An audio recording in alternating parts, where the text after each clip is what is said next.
This question is from Harsh from Agra. Namaskaram, Sadhguru. It has taken nearly 3 decades to resolve the Ram Janma dispute. With Ram Janmabhumi Puja just days away, there is a lot of excitement in Ayodhya. Even though Ram was a king, why is he worshipped even today? I want to understand how Ram is relevant in today's times. Well, because he's from Agra, he's calling him Ram. Where we are from, we call him Rama. So we will not give up that in case somebody just forgets that I'm South Indian, because looking at my name, some people think I'm a Punjabi. My name and my name and my mane, both, they think I must be a Punjabi. No, we call him Rama. I won't go further down to Tamil Nadu and call him Raman, then people will be confused. They may think that I'm talking about somebody else. Rama. See, this is the beauty of this culture, that there is no the God. There are qualities that we recognize as divine. If some human being displays that, we bow down to him because we are bowing down to the quality, not to the person. This is something that most of the world will not understand because they've been psyched with very dogmatic religions. What is God, what is devil, what is man, what is woman, everything is clearly defined. In India, nothing is defined because, I told you masala, everything is like that, always evolving, always things happening. This costs a lot of life and energy to keep yourself disorganized and still move in one direction. But this is like a swarm of starlets or like a swarm of bees. It looks like they're going nowhere, but they're always going somewhere, they know where they're going. But for an outside observer, it looks like they're going nowhere. So you must understand this. Ram or Rama is from Ayodhya, which is where the temple construction is happening because it's his birthplace. The temple is few thousand years old. Nobody knows exactly first temple, what age it came up. Then developments happened over millennia. But about 500 years ago, it was demolished. Systematically, lot of temples were demolished, upon which other religious places were built with using the same construction material. Pull down this and build something else out of it. So, Rama being an icon, you must understand, he is an icon, not a god. Because we did not call him a god, we called him Maryada Purush, Purushottam, that means an elevated man. The very word Purushottam means an elevated man. Rama is always referred to as Purushottama. That means among the men, he is above them because he is so elevated. What is so elevated about him? Well, he went through trials and tribulations, I will not go through the whole works, but series of disasters, serial disaster, his life. He loses his kingdom, loses his wife, has to fight a war, then comes back, again loses his wife, loses his children, almost killed his children, endless number of disasters. Through all this, he goes through peacefully, blissfully. Pain, but still blissful. On one level, on a personal level, he has much pain which he expresses, but he never allows that pain to make any decisions about anything that he is doing. Well, when a man acts like this, we say he is Purushottama, because he is… Uttama means an elevated one among the men. It's very important that he is a man. He was born in Ayodhya and died at a certain age and went through all this life, traveled through Indian geography, coming down to south and again going back to north. After having killed his adversary, a man who kidnapped his wife and was living and ruling wantonly, after killing him, he comes back and goes into a year of repentance. So his brother asks, "Are you crazy? This is the worst kind of guy. You had to kill him. And now you want to repent? What does it mean? Did we all do wrong?"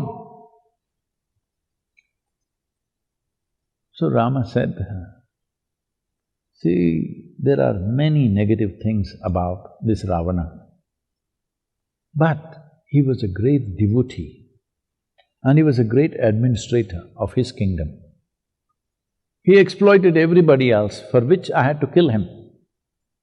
But he was a great devotee. For that I'm repenting, that I killed a devotee." Well, this man needs to be emulated, and it's very important that he is a man. If he becomes a god, you'll hang him on the wall and forget about him. Nobody tries to ever emulate a god, you must understand this. God means is beyond emulation. That is the idea of human mind. A man means, if he's doing really wonderful, naturally there is an aspiration in everybody, why can't I be like this? So it's extremely important that he is a man. He was a king, he lost his kingdom and again came back and walked away from all the wealth and pomp of his kingdom just because somebody else was upset. His stepmother was little upset and she was doing little kuchu-kuchu behind his back. She said, "If this is what you want, I will leave."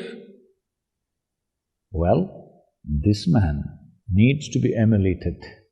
When people are hanging on to power like crazy today, no matter what, even if they lose the election, they don't want to go. At a time like this, emulating Rama is very, very, very important. So why is this temple important? The temple is important because in many ways, at least in the northern part of the country, in south, not so much, it is very much there but not so much. But in the north, Rama is their spirit. And 500 years ago, when foreign invaders from Turkey and some from Mongolia later on, they came and they systematically went about destroying all the temples, which were ancient temples built long time ago, which was the fundamental force for that society, and put up whatever they wanted to put up hurriedly on top of it. This dispute has been raging. This dispute has been in the court for, I think, if I'm correct, about 135 years since the British era. It has been in the court and going on and on and on. Because we have developed a certain kind of wanting to be politically correct at any cost, unfortunately, in the country, no judge has been wanting to take a call on it. Everybody is pushing it so that his term is over, let the next one handle the trouble. Because two communities are fiercely contesting as to whose property is it. But now the Supreme Court, after a long process of nearly 3 to 4 decades in the Supreme Court, it's been going on. Now it came to a conclusion, looking at all the proof, clearly, archaeological proof, clearly more than 100% it suggests that there was a temple and it was pulled down, hurriedly they put up a building on top of it.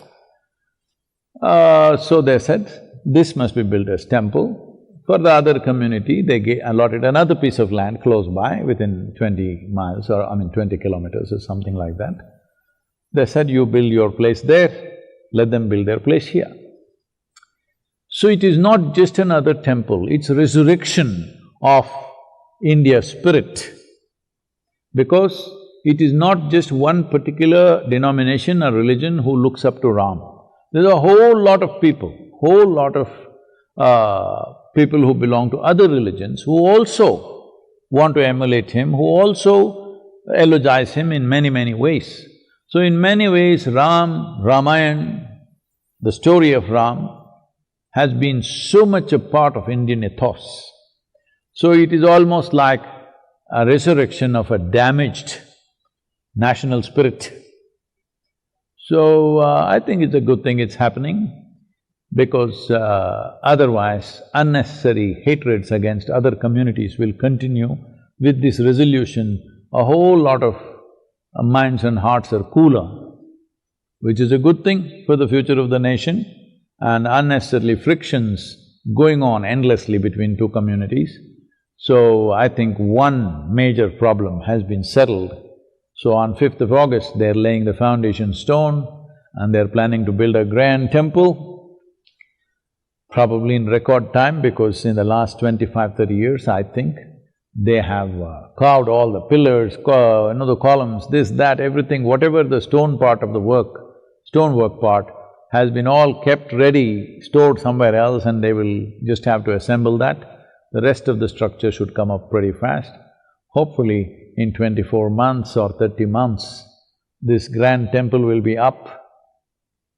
And because of the virus situation, they have sent out only 150 invites. Otherwise, probably 10 million people would be there, 10 to 12 million people would be there for this opening of the temple or even foundation laying, but only 150 invites are sent out. So rest is being live telecast, people can see it on the television or maybe it's webcast, I don't know. So I think it's a landmark in terms of resolving disputes which continue for a long time, unnecessarily festering in a society like a wound. I think it should cool down many people.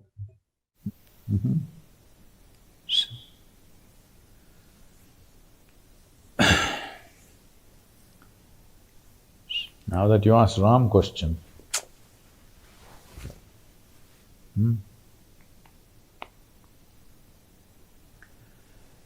Ye tiru gananu dayachu chadava inavam shottama Rama. Ye tiru gananu dayachu chadava inavam shottama Rama.